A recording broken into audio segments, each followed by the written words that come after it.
Каждый год выходцы из села Бишуй собираются на этой поляне на традиционную встречу односельчан. Их родного села больше нет, теперь здесь заповедная зона.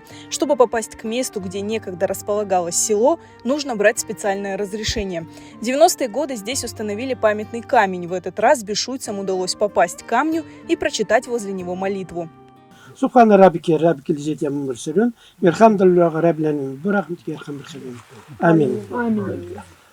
По рассказам стариков, выходцы из Бишуя вспоминают, где располагались дома их предков. Bu yerde ben babam doğuldu. Mana o yerde babamın evçikin kalgan taşçıkları var. Bu yer bir yerde bu жилой kvartal idi. Bu yerlerin hepsini buldozerle nemettiler. Но bir yerde kirametçiler tura bu anlaşıldı mında evler buğanı. Обломки черепицы, несколько колодцев – это все, что сейчас напоминает о селе. А в далеком прошлом Бишуй был большим и процветающим селом. 750'den ziyade hane болған. 3 мектебі болған. Анамларын evi o центр еді, магазин. Магазин қаве, наш лағабы қавежі Исмаил еді қар бабамын. Теплицалар болған койде.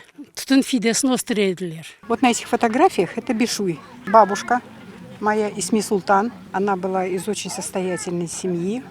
Одета по тем временам, говорят, нам сказали, что очень модно. Это ее подруги. Бабушка, у нее было 6 детей. Они жили сначала в Бишуе. Потом, после раскулачивания, они жили в Симферополе. После того, как пришли немцы, они вернулись в свое село, привели в порядок дома и 18 мая их выселили. В лесах близ Бишуя сохранилось несколько старинных кладбищ. Надмогильные плиты с арабской вязью безмолвно хранят богатую историю этого села. Bu mezarlıkların hepsini traktörlerden terrasa yapkanlar hepsi taşlarını düşürdüler. Bir-iki soyun koterdik, koyduk. Aytalar 5 tane aziz var idi bunda. Bizim maskatımız şimdi tapmak bu azizlerin. Hem de bu geolokasiyasını yapıp kartaga koymak. Во время Второй мировой войны немцы сожгли Бишуй за помощь партизанам, а в 1944-м всех жителей села крымских татар депортировали. Сюда завезли новых жителей и дали селу другое название – Дровянка. Но оно просуществовало недолго.